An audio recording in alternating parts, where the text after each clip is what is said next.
Hello everyone, my name is Anu and today we are going to start introduction to trigonometry और ये हमारा lecture number 4 है NCERT का और इसमें हम लोग एग्जाम्पल नंबर 6, 7 और 8 को बनाएंगे। ठीक है, तो चलिए देखते हैं एग्जाम्पल नंबर 6 क्या बोल रहा है।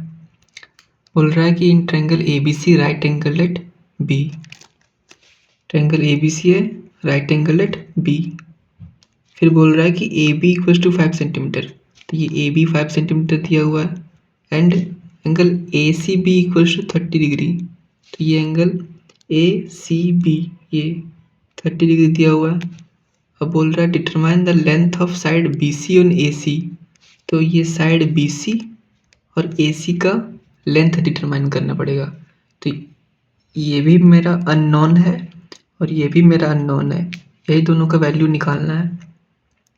तो इसमें हम लोग ट्रिग्नोमेट्रिक रेशियोज़ का वैल्यू यूज़ करेंगे। तो ये ये 30 डिग्री दिया हुआ है ना, तो हम लोग वैसे ट्रिग्नोमेट्रिक रेशियोज़ को चूज़ करेंगे जिसमें एक ये साइड आना चाहिए और एक ये आना चाहिए, या फिर एक ये आ जाए या ये आ जाए, मतलब एक नॉन होना चाहिए और एक अननोन होना चाहिए, जिससे निकालने में हम लोग को ईजी हो जाएगा।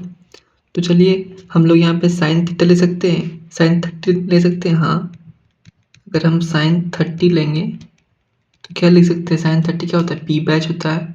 तो ये 30 डिग्री है, तो इसके रिस्पेक्ट में पी कौन सा है, ये ए बी पी हो जाएगा। तो ए बी मेरा 5 हो जाता और एच क्या होता है मेरा, ये ए सी हो जाता है। एच मेरा हाइपोटेनस लॉन्गेस्ट साइड होता है, तो ए सी हो जाता है। और इसको अगर हम लोग सॉल्व करते हैं तो साइन 30 का वैल्यू हम लोग क्या पढ़ चुके हैं, साइन 30 का वैल्यू 1/2 होता है। ठीक है, तो ये 5/AC हो जाता है ना, तो इसके हेल्प से हम लोग AC निकाल सकते थे ना, तो AC इक्वल्स टू 10 सेंटीमीटर हो जाता। ठीक है, साइन 30 ना लेके हम लोग tan 30 भी ले सकते हैं। क्यों, क्योंकि tan 30 का रेशियोस वाला फॉर्मूला क्या हो जाएगा, P/B हो जाएगा। तो अगर हम tan 30 लेते, tan 30 अगर लेते तो क्या लिखते हम लोग, P/B। तो इसके रिस्पेक्ट में P ये हो गया और ये B हो गया।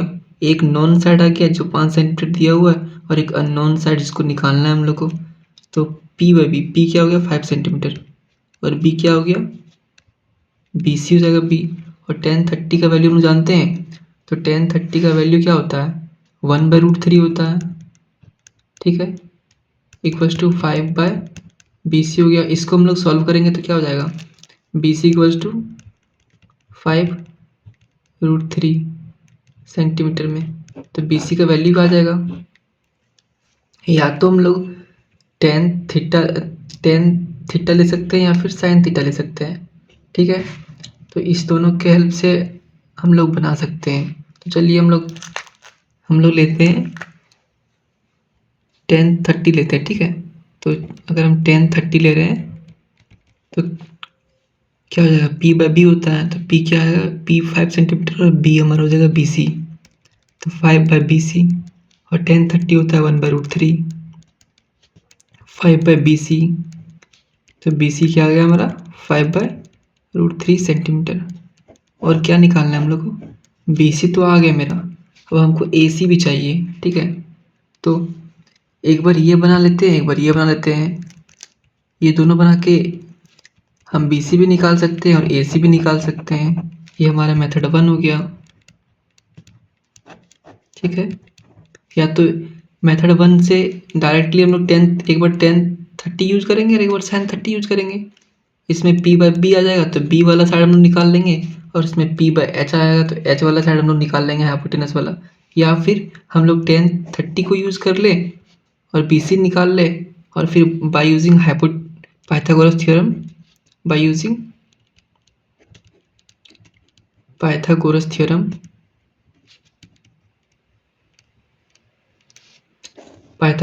से हम लोग नहीं निकाल सकते हैं। जब ये मेरा BC 5√3 आ गया, ये BC मेरा आ गया ना 5√3, ये 5√3 मेरा जब आ गया तो ये आ गया, ये आ गया, ये निकल जाएगा पाइथागोरस थ्योरम से। तो पाइथागोरस थ्योरम क्या बोलता है, हाइपोटेनस जो होता है किसके, अंडर रूट ये बेस का स्क्वायर प्लस परपेंडिकुलर का स्क्वायर, तो बेस क्या है 5√3 का स्क्वायर प्लस परपेंडिकुलर क्या है 5 का स्क्वायर। इसको फर्दर सॉल्व करेंगे तो क्या हो जाएगा h इक्वल्स टू √5 का स्क्वायर, इसमें ये स्क्वायर इसमें भी आएगा तो 25 आ जाएगा, और √3 का स्क्वायर करेंगे तो 3 हो जाएगा, प्लस 5 का 25 हो जाएगा। फिर h इक्वल्स टू ये 3 टाइम 25 था प्लस 1 टाइम एक और आ गया तो 4 टाइम 25 हो गया, तो 4 से 2 निकल जाएगा और 25 से 5 निकल जाएगा, ठीक है बाहर। तो कितना आ गया ना 10 सेंटीमीटर, 5 दूनी 10 होता है, तो आ गया। या तो हम लोग डायरेक्ट 10 एक बार 10/30 यूज़ कर लेते हैं ताकि हम लोग P/B लिख सकें और BC निकल जाएगा इसके हेल्प से, या तो हम लोग sin30 यूज़ कर लेंगे जिसमें हम लोग P/H यूज़ कर लेंगे और इससे H निकल जाएगा, या फिर ऐसे निकाल सकते हैं 10/30 यूज़ कर लेते हैं, 10/30 का वैल्यू लिख देते हैं यहाँ पे और इसके हेल्प से BC निकाल लेते हैं, और फिर बाय पाइथागोरस थ्योरम यूज़ करके हम लोग H निकाल लेंगे, ठीक है। तो ये मेरा मेथड 1 हो गया और ये मेथड 2 हो गया, ठीक। अब चलिए हम लोग क्वेश्चन नंबर 7 बनाते हैं एग्जाम्पल वाला। तो क्वेश्चन नंबर 7 क्या बोल रहा है, क्वेश्चन नंबर 7 हमारा बोल रहा है कि इन ट्रायंगल PQR, तो PQR एक ट्रायंगल दिया हुआ है, ये रहा PQR ट्रायंगल, ठीक है। PQR एक ट्रायंगल दिया हुआ है, राइट एंगल्ड एट क्यू पे राइट एंगल है, मतलब 90 डिग्री का क्यू पे बन रहा होगा, तो राइट एंगल एट क्यू कर दी।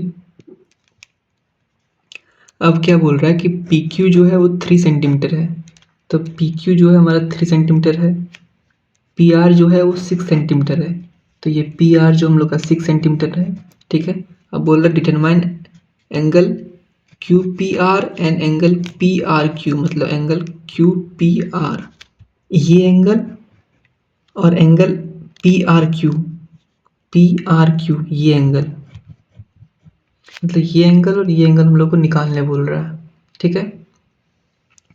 तो चलिए हम लोग निकालते हैं। तो हम लोग वैसा ट्रिग्नोमेट्रिक रेशियोज चूज करते हैं जिसमें ये साइड आ जाए और ये साइड आ जाए, दोनों साइड आ जाए। अगर दोनों साइड आ जाएगा तो उसके हेल्प से हम लोग ट्रिग्नोमेट्रिक रेशियोज निकाल सकते हैं, क्योंकि इसमें एंगल नहीं दिया हुआ है, तो इसीलिए हम लोग वैसे ट्रिग्नोमेट्रिक रेशियोज यूज करेंगे जिसका दोनों साइड नॉन हो, मतलब जो दोनों साइड हमको पता हो, क्योंकि इसमें एंगल दिया नहीं हुआ है। जो हम लोग एंगल का वैल्यू जैसे यहाँ पुट कर रहे थे, यहाँ पे एंगल दिया हुआ था इसीलिए इसका वैल्यू पुट कर रहे थे, यहाँ एंगल दिया ही नहीं है, तो इसीलिए हम लोग देखते हैं पहले R निकालने की कोशिश करते हैं। तो R के लिए क्या साइन थीटा देखते हैं यूज करके, ठीक है। तो अगर साइन थीटा हम लोग यूज करते हैं तो यहाँ पे थीटा के जगह पे R लिख देते हैं, ये R निकाल रहे हैं ना, तो थीटा के जगह पे R लिख देते हैं, ठीक है। तो अगर साइन R यूज करते हैं तो साइन थीटा क्या होता है P/H होता है, तो P क्या है, P ये है PQP है और P का वैल्यू क्या है 3, और हाइपोटेनस क्या है P/H, H हाइपोटेनस होता है ना, तो PR हाइपोटेनस है इसमें, तो क्या हो जाएगा 6, ठीक है 6 हो गया। ये 3 1 जा 3, 3 2 जा 6, तो ये 1/2 हो गया, ठीक है। अब ये क्या हो गया, तो साइन R इक्वल्स टू क्या हो गया 1/2, ठीक। तो साइन R 1/2 हो गया। अब हम लोग साइन वाले जो चार्ट दिया हुआ है एनसीईआरटी, उससे हम लोग ये निकालने की कोशिश करेंगे कि ये 1/2 साइन में से साइन का किसका वैल्यू 1/2 होता है, साइन का कौन से एंगल का वैल्यू 1/2 होता है, ये याद करने की कोशिश करते हैं। तो हम लोग जानते हैं कि साइन 30 डिग्री का वैल्यू 1/2 होता है, ठीक है। साइन 30 का वैल्यू 1/2 होता है, तो हम ये 1/2 के जगह पे साइन 30 लिख सकते हैं, तो ठीक है लिख सकते हैं। तो साइन R हो गया और 1/2 के जगह पे हम लोग साइन 30 लिख देते हैं, ठीक है। अब one comparing the trigonometric ratios, तो कंपेयर जब करेंगे तो ये साइन सेम है, तो ये एंगल इसके बराबर हो जाएगा, तो R इक्वल्स टू 30 डिग्री, ठीक है। तो ये एंगल आ गया 30 डिग्री आ गया, ठीक है, इसके हेल्प से। तो क्या हम लोग इसमें साइन आर यूज़ किए थे, ठीक है, तो क्या हम लोग इसमें कोई दूसरा ट्रिग्नोमेट्रिक रेशियोज यूज़ कर सकते थे? तो चलिए देखते हैं कि दूसरा ट्रिग्नोमेट्रिक रेशियोज यूज़ कर सकते थे या नहीं। तो साइन आर करने से तो हमारा ये हमारा आ गया आर इक्वल्स टू 30 डिग्री, और अगर आर इक्वल टू 30 डिग्री आ गया तो ये 30 हो गया, ये 90 हो गया, ये 30 हो गया, ये 90 हो गया, तो ये कितना हो जाएगा 60 हो जाएगा, क्योंकि एंगल से हम प्रॉपर्टी लगा के निकाल लेंगे 60 का। ये होता है ना, देखिए ऐसे, इसमें क्या हो जाएगा angle P plus angle Q plus angle R 180 हो जाएगा। एंगल P निकालना है हम लोग को, एंगल Q तो 90 हो जाएगा, प्लस एंगल R अभी कितना आया हमारा 30 आया, तो यहाँ पे 30 लिख देंगे, इक्वल्स टू 180 हो गया। एंगल P क्या हो जाएगा 180 डिग्री, और ये दोनों प्लस होके ये साइड आ जाएगा तो माइनस में आ जाएगा। तो 90 प्लस 30 120 होता है, तो 120 यहाँ माइनस हो जाएगा, तो एंगल P क्या हो जाएगा 60 डिग्री आ गया, तो ये 60 हो जाएगा हमारा। तो ये हम साइन R लेके बनाए तो हमारा आंसर आ गया, ठीक है। क्या हम लोग दूसरा आइडेंटिटी यूज कर सकते थे? तो चलिए हम लोग देखते हैं दूसरा आइडेंटिटी यूज करके। तो अगर हम लोग यहाँ R का वैल्यू ना, तो अगर हम लोग cos R लेते हैं, यहाँ पे मान लेते हैं, यहाँ पे cos R लेते हैं, तो क्या होगा cos R होता है B/H होता है, ठीक है, और यहाँ पे B क्या है क्यू आर है ना, और ये हाइपोटेनस क्या है 6 है, तो ये क्यू आर हुआ था और ये हाइपोटेनस 6 हुआ था, और cos R equals to QR/6 हुआ था, ठीक है। अब इसमें हम लोग क्या देख रहे हैं, इसमें दो वेरिएबल हो गया एक इक्वेशन में, तो ये कैसे बनेगा, दो वेरिएबल हो जा रहा है ना, ये भी अननोन है और ये भी अननोन है, तो इसीलिए इसको नहीं, इससे तो नहीं बना पाएंगे हम लोग। और इसमें क्या हो रहा था कि साइन आर ले रहे थे, तो क्या आ रहा था P/H, साइन आर रहता तो P/H आ रहा था ना, तो P/H, तो ये तो कांस्टेंट हो रहा था, तो बस यहाँ पे एक ही वेरिएबल था, और 1/2 के जगह पे हम लोग क्या लिख रहे थे, यहाँ पे साइन 30 लिख दे रहे थे, और इसको कंपेयर कर दे रहे थे, तो आर का वैल्यू 30 आ रहा था। तो ये सही है, साइन आर लेना है, कॉस आर नहीं ले सकते। क्यों नहीं ले सकते, इसमें क्योंकि इसमें एक ही इक्वेशन में दो वेरिएबल आ रहा है ना, तो इसलिए नहीं ले सकते। अब चलिए हम लोग क्वेश्चन नंबर 8 बनाने की कोशिश करते हैं एग्जाम्पल का। तो क्वेश्चन क्या बोल रहा है, if sine A minus B equals to 1/2 और cos A plus B equals to 1/2, तो बोल रहा है कि find the value of A and B, ठीक है, ये रिलेशन दिया हुआ है, दो रिलेशन, और फिर A और B का वैल्यू निकालने बोल रहा है, ठीक है। तो पहला रिलेशन क्या दिया हुआ हमारा, sine A minus B equals to 1/2, ठीक है। तो ये साइन ट्रिग्नोमेट्रिक रेशियोज का यूज किया है ना, तो हम लोग साइन वाले टेबल से ये पता करेंगे कि साइन का कौन सा एंगल यूज करेंगे जिसका वैल्यू 1/2 होता है, ठीक है। तो हम लोग साइन 30 का वैल्यू जानते हैं कितना होता है 1/2, तो हम 1/2 के जगह पे साइन 30 यूज कर सकते हैं ना, साइन 30 इक्वल्स टू 1/2 होता है, तो 1/2 इक्वल्स टू साइन 30 होना चाहिए, तो 1/2 के जगह पे साइन 30 लिख सकते हैं, तो क्या हो जाएगा यहाँ पे sine A minus B equals to 1/2 के जगह पे साइन 30, तो कंपेयर कर सकते हैं, ये साइन सेम है, तो ये इसका एंगल भी सेम होगा, तो वन कंपेयरिंग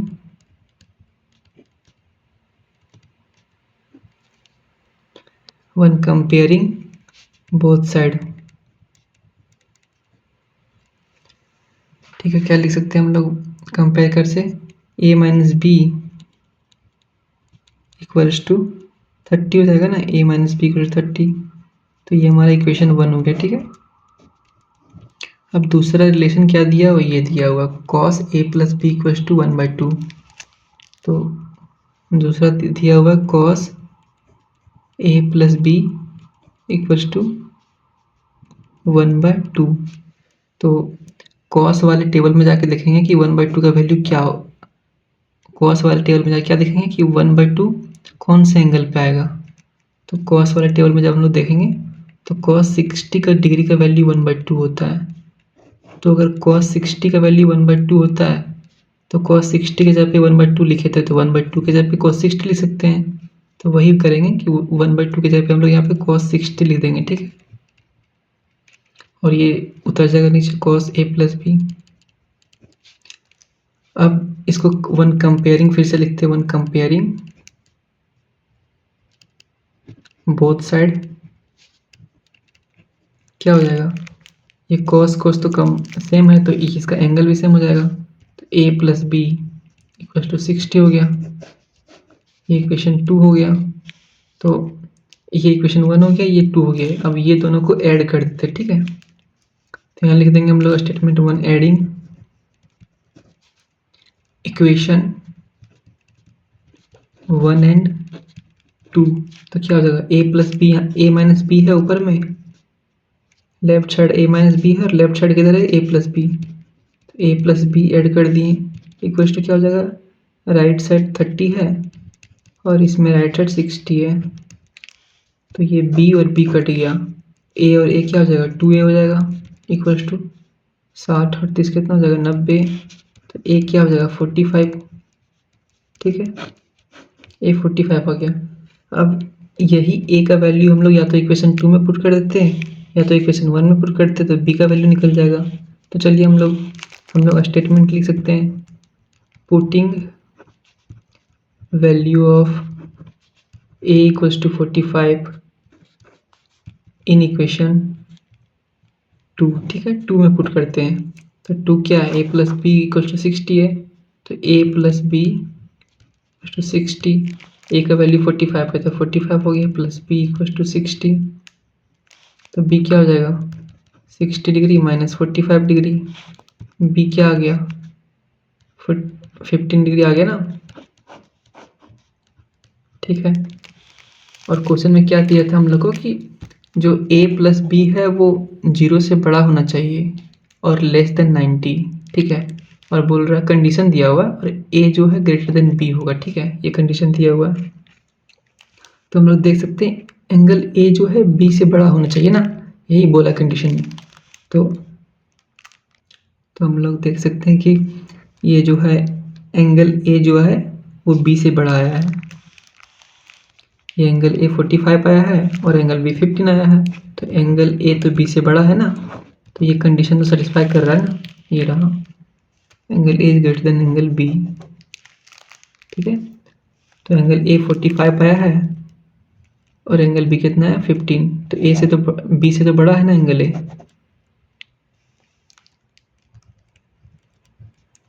और ये एक और कंडीशन था ये, जिसमें बोल रहा है a + b को जोड़ देंगे तो 0 से बड़ा होगा लेकिन लेस देन इक्वल्स टू 90 होगा। तो a + b दोनों को जोड़ेंगे तो क्या हो जाएगा 45 + 15 कितना होता है 60 हो जाएगा ना।